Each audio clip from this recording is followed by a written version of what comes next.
ঘুমন্ত ছিলাম জাগিয়ে দিয়েছ। মামলার ভয় দেখে তাহরিকে লাভ নাই। তোমাদের উদ্দেশ্য জাতি জেনে গেছে। হুসাইনের গলা থেকে রক্ত জড়িয়ে মনে করেছো তোমরা জিতে গেছো। না, ইসলাম জিন্দা হতা হয় হর কারবালা কি বাত। কথা বলেন ঠিক কিনা? আধুনিক রাষ্ট্র আসবে। রাখুন, আমার সময় খুব অল্প, পরিষ্কার কথা বলবো। এই দুর্বল মনে করো না। সুন্নিরা ঘরে বসে ধ্যান করে বলে এই দুর্বল মনে করো না। সুন্নিরা ঘরে বসে থাকে বলে মনে করো না যে রাজপথ তোমাদের। যখন সুন্নিরা যখন হাতের তসবিহ বালিশে রেখে আল্লাহর ওলির মাজারকে সুরক্ষা দেওয়ার জন্য আল্লাহর হাবিবের জাত শান মান জাত এবং সিফতকে ধরে রাখার জন্য যখন মাঠে নেমে যাবে, অপশক্তি পালাইবার জায়গা পাবে না। ঘুমন্ত ছিলাম জাগিয়ে দিয়েছ। মামলার ভয় দেখে তাহরিকে লাভ নাই। তোমাদের উদ্দেশ্য জাতি জেনে গেছে।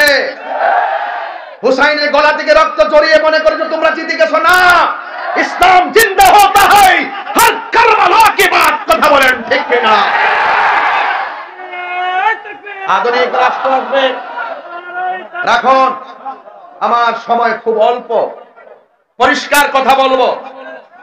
যদি দেশকে সুন্দর করে সাজাতে চান, হিন্দু মন্দিরে যাবে, তাকে সুরক্ষা দিতে হবে। মুসলমান মসজিদে যাবে, সেই মসজিদকে সুরক্ষা দিতে হবে। আল্লাহর ওলিদের মাজার জিয়ারত করা যাবে, করতে যাবে, সেই জায়গাকে সুরক্ষা দিতে হবে। যারা দেশকে অস্থিতিশীল করতে চাইবে, যারা আমাদের আহলে সুন্নাত ওয়াল জামাতের কার্যক্রমে ব্যাঘাত ঘটাবে এবং যারা আমাদের হককে দাফন করার জন্য ষড়যন্ত্র করবে, বললাম না আজকে 1000 পীর মাশায়েখ নিয়ে মিটিং করে আসছি। যারা 20 লক্ষ লোকের প্রতিনিধি, আপনি কি বুঝেন না? সংক্ষেপে এই কথাটা বুঝেন না? এই কথাটা মাথায় রাখবেন। শুধু মাথায় দেখেন না, কোনো নিউজ নাই, কোনো খবর নাই, কোথায় গেছি কি করছি। শুধু একটাই কথা, এই বাংলাদেশে যদি শান্তি আনতে চান, রাসূলুল্লাহর বিরুদ্ধে গিয়ে শান্তি আনা যাবে না। ওলি আল্লাহর বিরুদ্ধে গিয়ে শান্তি আনা যাবে না। ওলি আল্লাহর পক্ষে থাকতে হবে। যারা এই মুখের মধ্যে কি মধু, অন্তরের মধ্যে বিষ। জাতি এখন জেনে গেছে। জাতি এখন জেনে গেছে আহলে সুন্নাত ওয়াল জামাতকে মাইনাস করে এই দেশে শান্তি আসতে পারে না। আহলে সুন্নাত ওয়াল জামাত বারবার প্রমাণ করেছে আমরা শান্তি প্রিয়। শান্তির ঘরে যারা দাবানল জ্বালাতে চায়, আমরা তাদের সাথে ইনশাআল্লাহ যেভাবেই পারি সেভাবে মোকাবেলা করব ইনশাআল্লাহ। রাজি আছেন কিনা বলেন? তবে আমরা সংঘাতে বিশ্বাসী নয়, মারামারিতে বিশ্বাসী নয়, অগ্নি সংযোগে বিশ্বাসী নয়। আমাদের অবস্থান বাতিল, পালাতে বাধ্য হবে। আল্লাহর হাবিবের গাল মোবারকে থাপ্পড় মেরেছে এক বেয়াদব, নাউজুবিল্লাহ পড়েন। সাহাবায়ে কেরাম বলছে, ইয়া রাসূলুল্লাহ, ইয়া রাসূলুল্লাহ, আমাদের সামনে আপনাকে থাপ্পড় দিয়েছে, হুজুর অনুমতি দেন, ওর কল্লা ফেলে দেই। রাসূল বলছে, ধৈর্য ধারণ করো। কিছুক্ষণ পরে সাহাবী তাকায় দেখছেন আল্লাহর হাবিব তার কাছে গিয়েছেন, গিয়ে বলছেন, আপনি যে আমাকে থাপ্পড় দিয়েছেন, আপনার হাতে কি কোনো ব্যথা পেয়েছেন? এটাই রাসূলের আদর্শ, এটাই রাসূলের আদর্শ। আজকে আল্লামা শায়েখ নূর ইসলাম, শহীদ নূর ইসলাম ফারুকী রহমাতুল্লাহ আলাইহি ঘরের ভিতরে ঢুকে হাত পা বেঁধে জবাই করেছে। যদি আমরা চাইতাম, রাস্তাঘাটে গাড়ি ঘোড়া আগুন দিয়ে জ্বালিয়ে দিতে পারতাম। এই হত্যার বদলে ধরে ধরে টেনে টেনে রাস্তায় রক্তাক্ত করতে পারতাম। আমরা ক্ষমা করে দিয়েছি, তবে বিচার একদিন হবেই হবে। বিচার করবেন কে? আল্লাহ। এই জন্য রাসূলুল্লাহর আদর্শ যদি দেশকে সুন্দর করে সাজাতে চান, ধৈর্য, শুধু ধৈর্য রাখেন। আমি কি বলছি, বিজয় আসবেই। এমন এক সময় আসবে, এই ফিলিস্তিন মুসলমানদের ডরে ইহুদিরা গাছের কোনায় দিয়ে পালাবে। মুসলমানরা বলবে, আরে বেয়াদবটা গেল কোথায়, আরে বেয়াদবটা গেল কোথায়। গাছ তখন ডাক দিয়ে বলবে, এ মুসলমান, এই বাটফার তো আমার আড়ালে পলায় রইছে। গাছে ডাক দিয়ে বলবে, বাটফার তো পলায় রইছে, ধরে এনে সাইজ করো। হ্যাঁ, বিজয় আসবে কখন? যদি মুমিন হন। কথা বলেন ঠিক কিনা? শর্ত কি? মুমিন হতে হবে। মুনাফিক যেই ঘরে আছে ঘর শেষ, মুনাফিক যেই বাজারে আছে বাজার শেষ, মুনাফিক যেই সমাজে আছে সমাজ শেষ, মুনাফিক যেই রাষ্ট্রে আসবে রাষ্ট্র শেষ। মুনাফিক মুক্ত বাংলাদেশ গঠন করতে হবে। সুন্নিরা মুনাফিক নয়, সুন্নিরা কি নয়? মুনাফিক নয়। এই জন্য আমার যুবক ভাইয়েরা, এই বাংলাদেশটাকে যদি সুন্দর রাষ্ট্রে পরিণত করতে হয়, আল্লাহ রাব্বুল আলামিন কোরআনের মধ্যে দুইটা ধারা দিয়ে দিয়েছেন।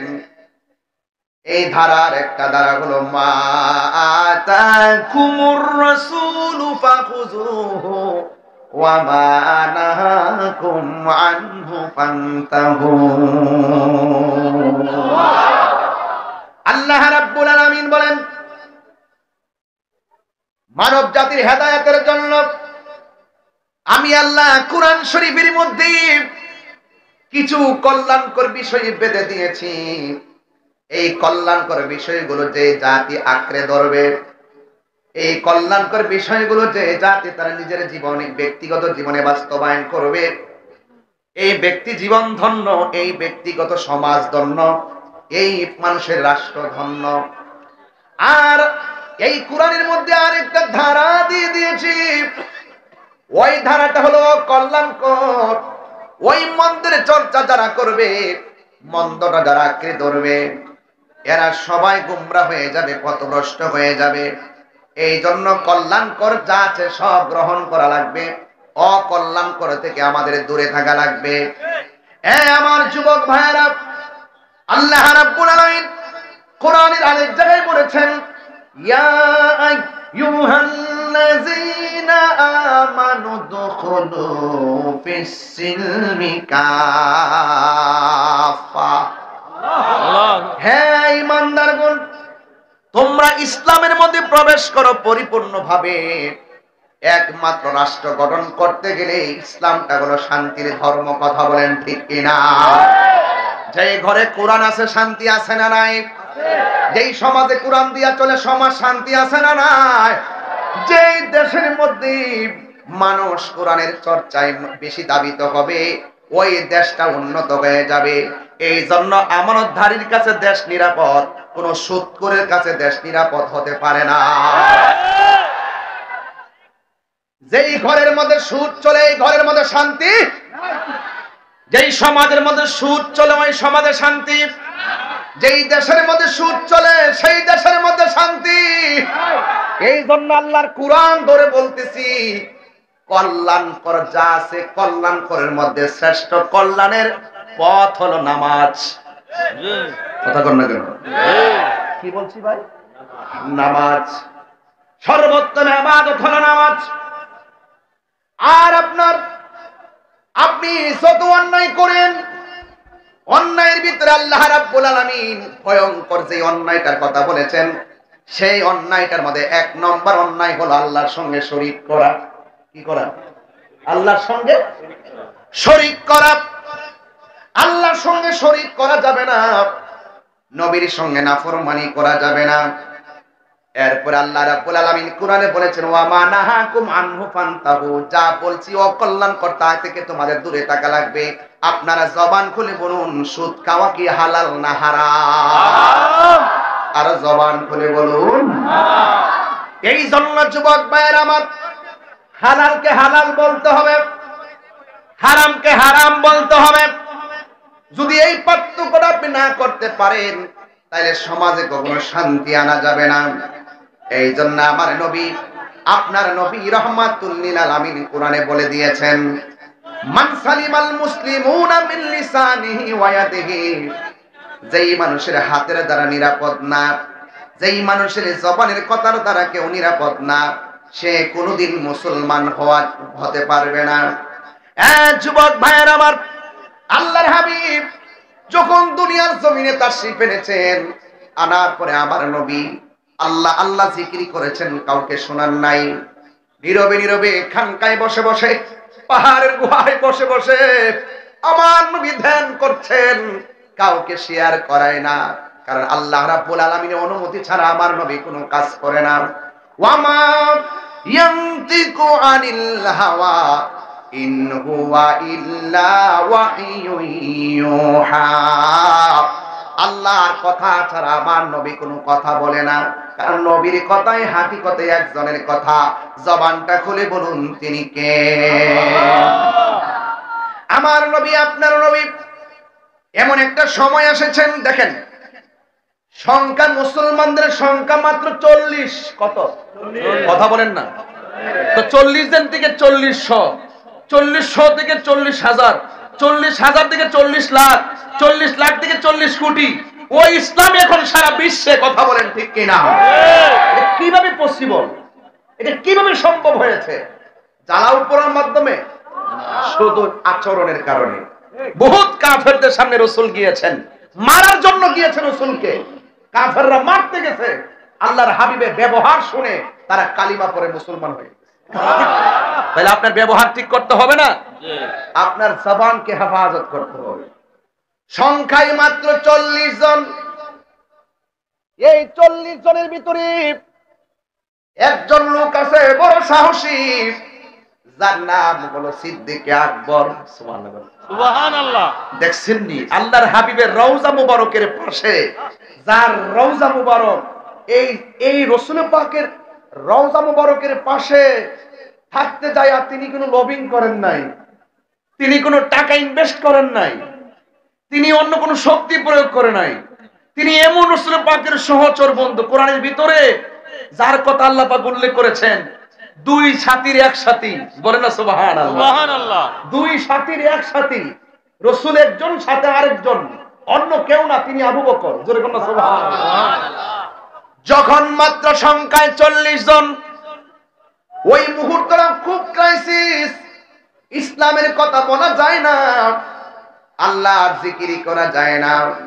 এর মধ্যে একজন সাহাবী, যার নাম হলো হযরত সিদ্দিক আকবর, তিনি ডাক দিয়া বলেন, ইয়া রাসূলুল্লাহ, মন চাইতেছে প্রাণ খুইলা মালিকের জিকির করি, প্রাণ খুইলা মালিকের ডাকি।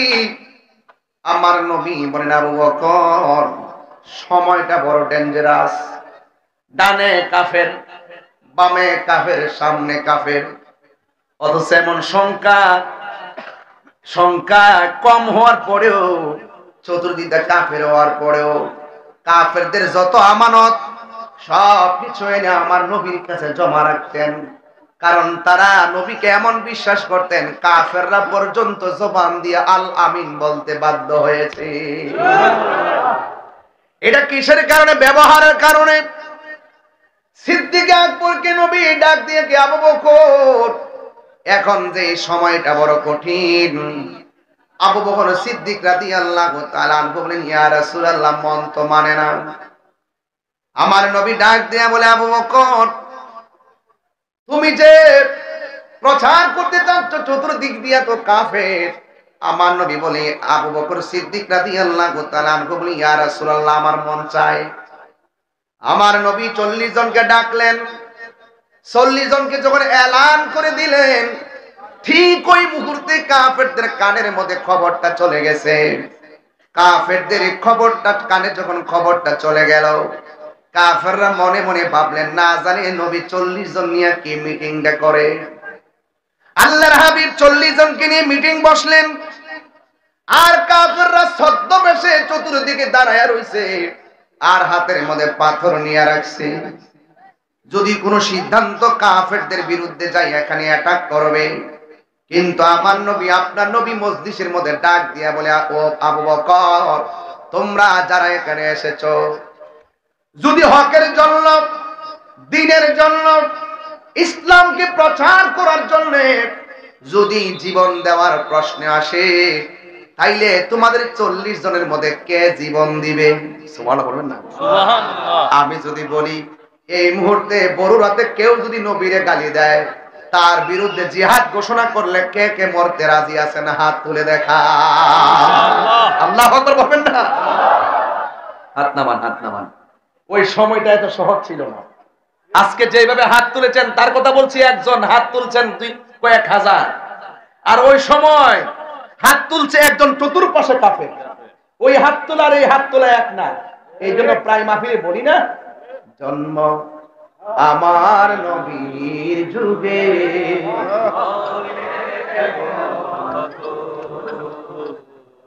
জন্ম আমার নবীর যুগে হলে কেমন হতো, দু নয়নে রসুল পাক, দু নয়নে দেখলে জন্ম আমার নবীর যুগে আসতো ভেসে হযরতে বেলালের মধুর আযান, সেই আযানে ছিল এমন প্রেম মুগ্ধ রহমান, আসতো ভেসে হযরতে বেলালের মধুর আযান, সেই আযানে মুগ্ধ রহমান, দয়াল নবীর পিছে নামাজ। সবাই মন খুলে খুলে পড়েন, আজকে রাত্র বেশি হয় না, একদম উজাড় কণ্ঠে পড়েন, দয়াল নবীর পিছে নামাজ। দু নয়নে রাসূল পাক দেখলে কেমন হতো, দু নয়নে রাসূল পাক দেখলে কেমন হতো, জন্ম আমার নবীর যুগে পড়ছি আমি নাতে রাসূল, পাশে দয়াল নবী, নাতে রাসূল শুনে নবী দিলেন মুচকি হাসি, ঠিক না? ওই আমার বড় বন্ধু,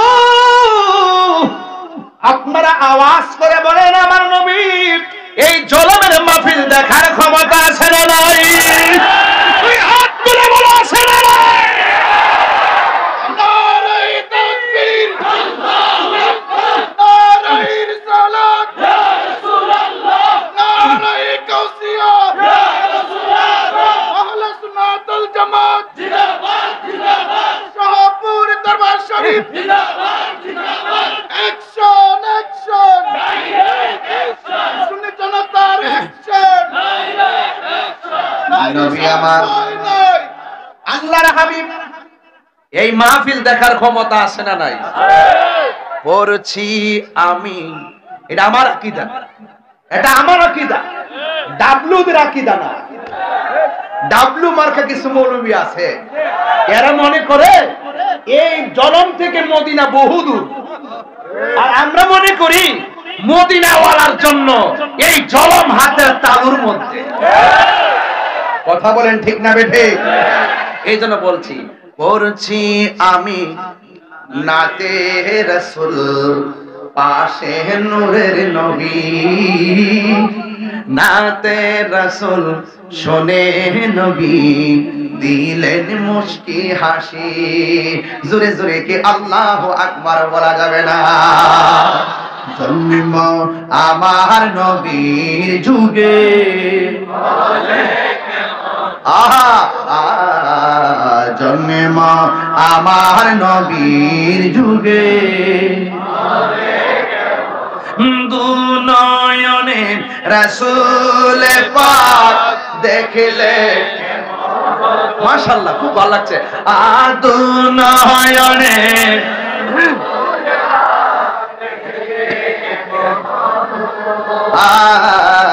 জন্ম আমার নবীর যুগে। একটা জবান বন্ধ রাখবেন না, মহব্বতে মায়ার সুরে বলুন ইয়া রাসূলুল্লাহ।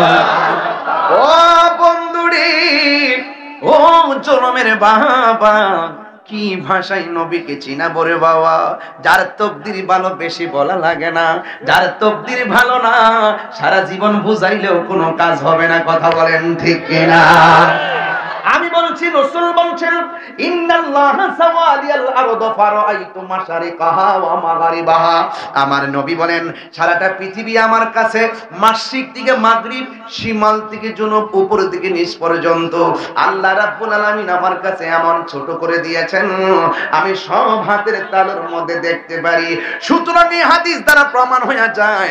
আমার নবী আরেকটা হাদিসের মধ্যে বলছেন ফাওয়াল্লাহি মা ইউখফা আলাইয়া, আল্লাহর কসম করে বলি আল্লাহর জমিনে যা কিছু আছে আমি নবীর কাছে কোনো কিছুই গোপন নাই। আরে গোপন থাকবো কেমনে? স্বয়ং আল্লাহই তো নবীর চক্ষু মুবারক থেকে গোপন নাই। আমার নবী আপনার নবী বলেন মান রাআনি আসরিরা কি না রাআইতু রাব্বি আযজা ওয়া জাল্লা ফি আহসানি সূরাতি। আমার নবী বলো পৃথিবীর মানুষ আমি আমার রবকে আমার নিজের চক্ষু দিয়া অতীব সুন্দর নমুনায় দেখেছি। শুধুমাত্র দেখি নাই, আমি আল্লাহরে তো কাছে গিয়েছি। আমার আল্লাহ আমার কাঁধ মুবারকের মধ্যে হাত দিয়েছেন, হাত মুবারকটা রেখেছেন, আমার কাছে ঠান্ডা ঠান্ডা অনুভব লেগেছে। আমার নবী ডাক দিয়ে সেদিকে যাব না। নবীর শান শুনলে শেষ নাই, শুধু বলতেই মনে চাই, এই জন্য বলার শেষ নাই। আমার নবী আপনার নবী ডাক দিয়ে বলে আবু বকর যদি এখন মরণের প্রশ্ন আসে, দিনকে কায়েম করতে যাইয়া, হককে কায়েম করতে যাইয়া, আল্লাহর বিধানকে কায়েম করতে যাইয়া যদি জীবন দেওয়ার প্রশ্ন আসে, সর্বপ্রথম কে তোমরা 40 জনের মধ্যে জীবন দিবা? ওই মুহূর্তে একটা সাহাবী লাব্বাইক ইয়া রাসূলুল্লাহ বলে দাঁড়ায় গেছে, যার নাম হলো হযরতে সিদ্দিক আকবর। জোরে কি সুবহানাল্লাহ বলা যাবে না? চতুর্দিকে কাফের। ওই মুহূর্তে দাঁড়ায় যাওয়াটা সাধারণ দাঁড়ায় যাওয়ার মতো নয়। আপনারা যারা দাঁড়ায় রয়েছেন এমন দাঁড়ানোর মতো নয়।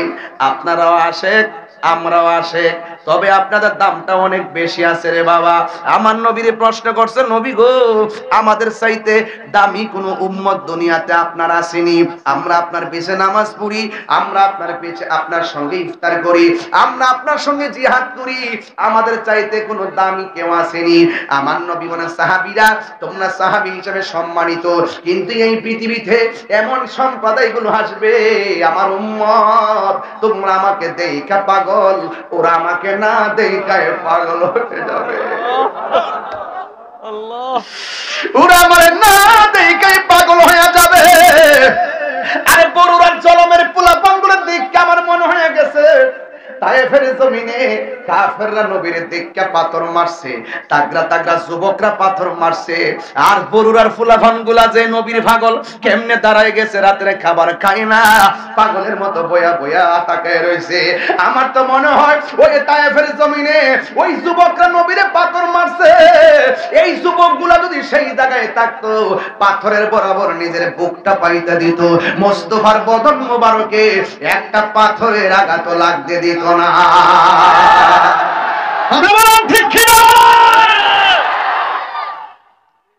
আমার যুবক ওই সিদ্দিক আকবর দাঁড়ায় গেছে। যারা দাঁড়ায় যায় নবীর জন্য তারা সিদ্দিক হয়ে যায়, যারা নবীর সন্তুষ্টির জন্য দাঁড়াইতে পারে না তারা আবু জাহেল হয়ে যায়। কথা কোন ঠিক কিনা? যারা নবীর জন্য মিলাদ কিয়ামে মহব্বত নিয়ে দাঁড়ায় যায় এরা আশিক রাসূল হয়ে যায়, আর যারা দাঁড়াইতে যায় কোমর ব্যথা অনুভব করে তারা কিন্তু বেঈমান হয়ে যায়। কথা বলেন ঠিক কিনা? নবীর ভালোবাসায় যদি কেউ কৃপণতা করে সে কোনোদিন ঈমানদার হতে পারে না। সিদ্দিক আকবর যখন দাঁড়ায় গেছে কাফেররা তখন কহেতে মরত আসছে, এই কাফেররা হাতের মধ্যে পাথর নিয়া এমন ভাবে পাথর মারলো, মাথার মধ্যে পাথর, বডির মধ্যে পাথর, সাহাবীরা নবীরে জড়ায়া দইরা ঘরের মধ্যে নিয়ে গেল। সিদ্দিক আকবর মাটির মধ্যে পড়ে গেল, ধরাধরি কইরা বাড়িতে নিয়ে গেছে। তার জনম দুঃখিনী মা যদিও এখন ইসলাম ধর্ম গ্রহণ করে নাই। সে ডাক দিয়ে ফুতরে তোমার কি অবস্থা? আবু বকর সিদ্দিক রাদিয়াল্লাহু তাআলা আনহু কোনো কথা বলে না, একেবারে বিছানার মধ্যে পড়ে রইছে, মাথাও লড়ে না, চোখও লড়ে না, মাথা থেকে শুধু মাত্র রক্ত আর রক্ত, রক্ত আর রক্ত। মা ডাক দিয়া কই বাবা, ও বাবা তোমার শরীরটা কেমন লাগে? সিদ্দিক একবার চোখটা মিরমিরে ছায়া কই আম্মা আমার জিগায়েন না আমি কেমন আছি, আগে আমার কানের কাছে মুখটা লাগায়া কন্যা রাহমাতুল লিল আলামিন কেমন আছে?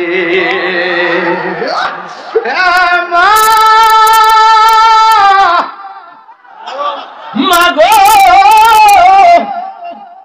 আগে বলুন না আমার নবী কেমন আছে?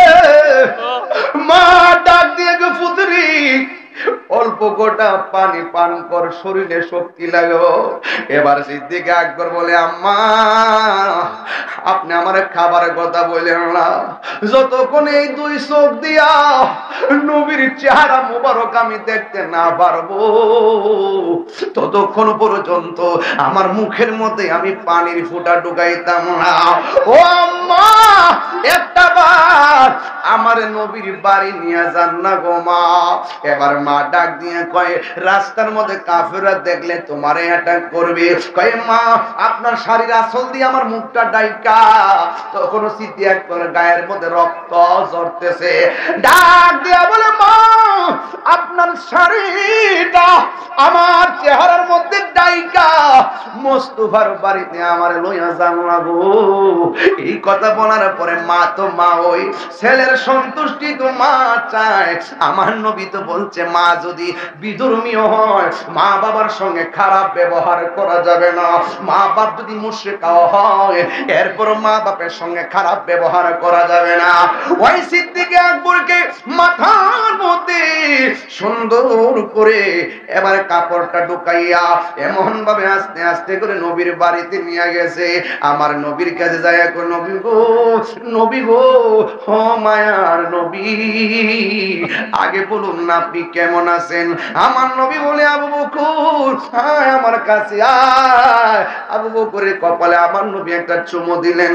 এবার আমার নবী ডাক দিয়ে বলে আবু বকর তোমার শরীরটা কেমন আছে?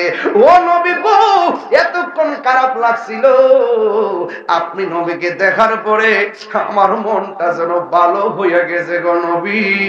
এই হলো আবু বকর, এই হলো আবু বকর নবীর প্রিয় সাহাবী হযরত আবু বকর সিদ্দিক, নবীর প্রিয় সাহাবী হযরত আবু বকর সিদ্দিক, ভালোবেসে শুইল পাশে, ভালোবেসে শুইল পাশে, যায়া দেখো মদিনা মদিনা আসে গো মুমিনের ঠিকানা, বলুন মদিনা না আসে গো মুমিনের ঠিকানা। দিদার চেয়ে কাঁদো তোমরা, দিদার চেয়ে কাঁদো তোমরা, হো না নবীর দিবানা, মদিনা মদিনা আসে গো মুমিনের ঠিকানা, বলুন মদিনা। পাগলরা মিনের ঠিকানা। জালালউদ্দিন সুয়ুতি ৭৫ বার দেখল নবীজি, জালালউদ্দিন সুয়ুতি ৭৫ বার দেখল নবীজি, এতবার দেখিয়া নবী, এতবার দেখিয়া নবী, জালা তাহার মিটে না মদিনা আসে গো মুমিনের ঠিকানা, বলুন মদিনা আসে গো মুমিনের ঠিকানা, বলো দিদার চেয়ে কাঁদো তোমরা, দিদার চেয়ে কাঁদো তোমরা, হও না নবীর দেওয়ানা। না মদিনা মদিনা মুমিনের ঠিকানা বলুন মদিনা